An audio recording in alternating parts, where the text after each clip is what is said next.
Hello, my name is Dave Aubrey and welcome to Bold Opinions on WCCF Tech TV. The World Health Organization has added gaming disorder to its revised draft for the International Classification of Diseases. The ICD-11 specifies gaming disorder in one of its paragraphs. And the internet is somewhat upset about it, let's be honest. Some people are feeling threatened. They say describing everything as a mental illness is a mental illness in and of itself. And people are getting a little bit defensive about it, a little bit angry about it without necessarily understanding what's going on here. So hopefully I'm just going to walk people through right now what we're actually talking about when we're looking at gaming disorder and video game addiction, how it actually affects people. And we're going to ask a quick question. If anyone, who is to blame in this situation? And I don't think that's going to be an easy answer. Let's begin by looking at the ICD-11, or at least this excerpt on gaming disorder, and find out what exactly they're trying to say here. The description reads, gaming disorder is characterised by a pattern of persistent or recurrent gaming behaviour, digital gaming or video gaming, which may be online, over the internet or offline, manifested by impaired control over gaming, onset frequency, intensity, duration, termination, context, increasing priority given to gaming to the extent that gaming takes precedence over other life interests and daily activities, and 3, the continuation or escalation of gaming despite the occurrence of negative consequences. The behaviour pattern is of sufficient severity to result in significant impairment in personal, family, social, educational, occupational and other areas of functioning. The pattern of gaming behaviour may be continuous or episodic and recurrent. The gaming behaviour and other features are normally evident over a period of at least 12 months in order for a diagnosis to be assigned, although the required duration may be shortened if all diagnostic requirements are met and symptoms are severe. So, what does that mean? It doesn't mean you're a gaming addict because you've been playing for 20 hours a week. I will tell you that.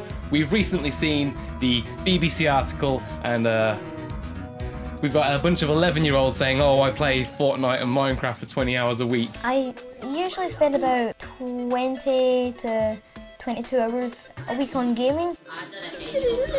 25 to 30 hours a week playing the Xbox. About 20 hours a week.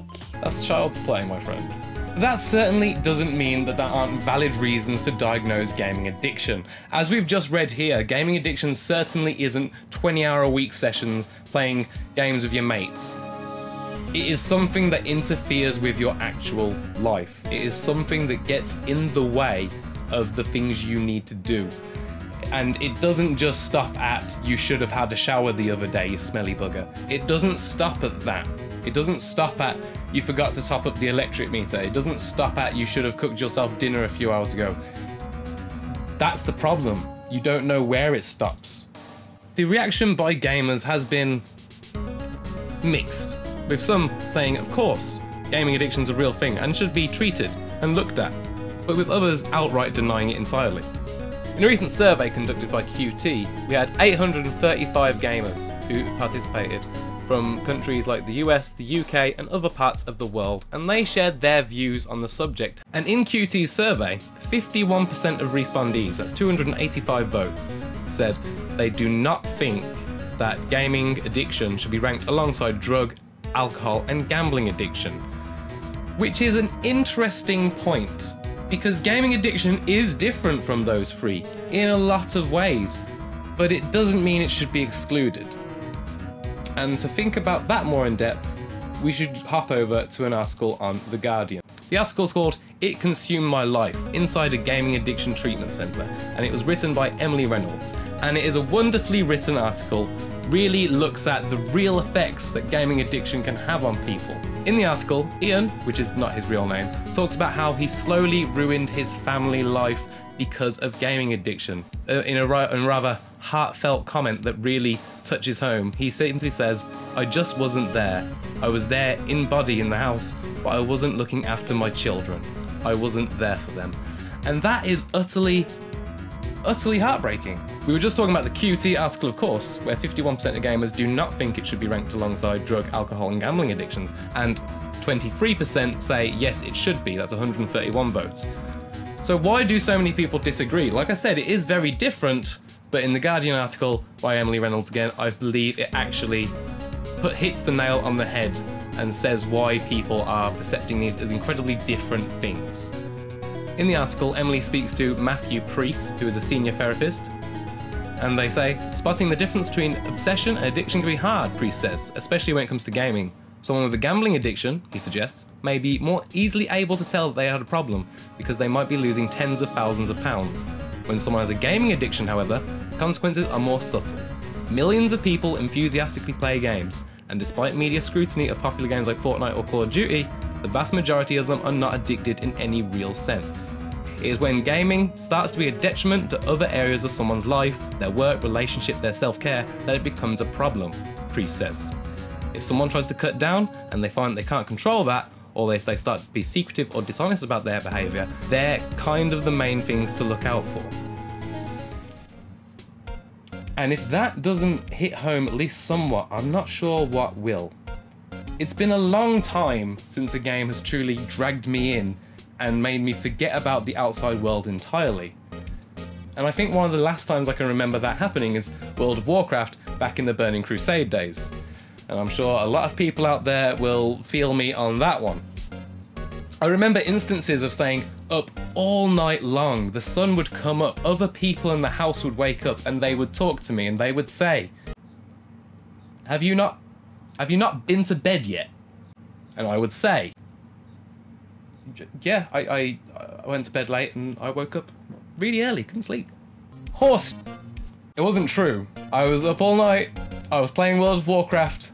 I should have been doing something better with my time. It is those behaviours that makes me dishonest. And again, at the time I didn't have school, I didn't have a job, I didn't need to worry about education, taking care of other people. I just had to worry about myself and playing games, basically.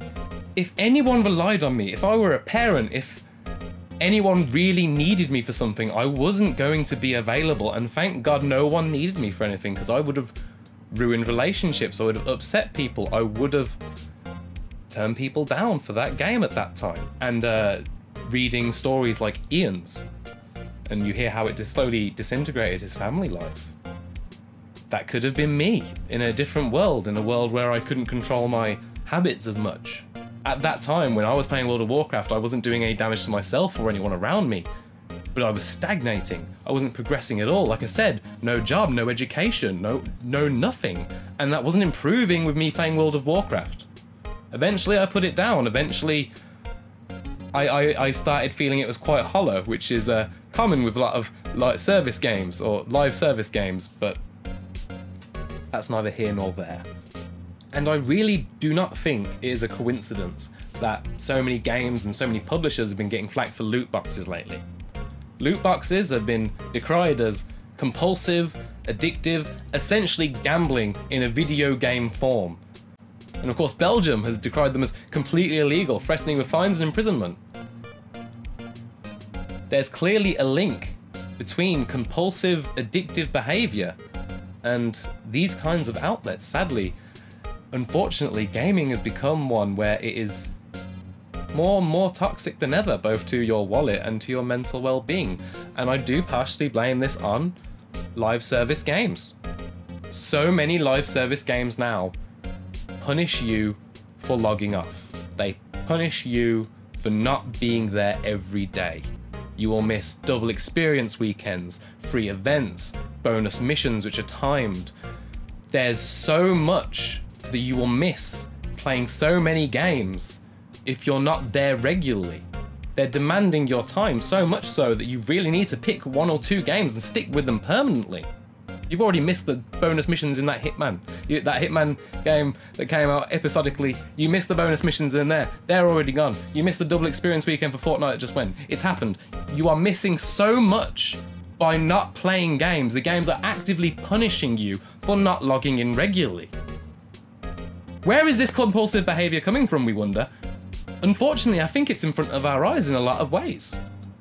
We can't ignore our own responsibility. We can't say that it's not our place to hold ourselves responsible for some of this behaviour, but absolutely, unfortunately, I believe that major publishers and the gaming landscape as we know it right now is partially to blame for what has happened right now. Even when you're out of the game's not over. You need to keep updating things and go on like the mobile companion app to manage your item inventory or some crap. Mobile apps. And then we move on to loot boxes. Literally the compulsive nature of a slot machine, but you get in-game skins and it's still real money. That is another conversation entirely. But I feel like it's another act of publishers trying to tap into the compulsive nature of gamers and keep them around, dry out their wallets. We've seen GDC talks about whales, and you know, I don't want to admit it, but that's not a good look for this industry, an industry which I love. So, with all that ranting out of the way, to get back to a question I posed at the beginning of the video, who is to blame for all this? And after that rant, you might think I'm going to say it's the publishers and the people throwing loot boxes at us. But in reality, the answer is so much more complicated than that. It is ourselves. It isn't. It's our environment. It's our online culture as well as our real life culture. It's the people we know and the people we idolize, the people we don't. It is everything that the gaming culture has evolved to become. There's things which are problematic in it, which are causing these problems, whether it's wringing people's wallets dry or Gamergate or whatever. We need to look deep at ourselves, as well as the corporations that have helped build our industry, our hobby, and ask what's going on, what's happening to go wrong here. And beyond that, we have to look at our role models, our parents, our immediate situation, our financial situation, our own mental health. We have to be mindful of ourselves. There's no simple answer, and there's not really anyone or anything to blame. But with a bit more awareness, and a bit more thoughtfulness going through these things, I think we can come out okay. All of us. Even you. Thank you for watching Bold Opinions. I'm sorry I didn't come to some sort of amazing conclusion that everyone can agree with and be happy about, but that was my attempt. Please do leave your opinions in the comments below. Subscribe to WCCF Tech TV if you haven't already. And be sure to look out for the next Bold Opinions. Thank you very much.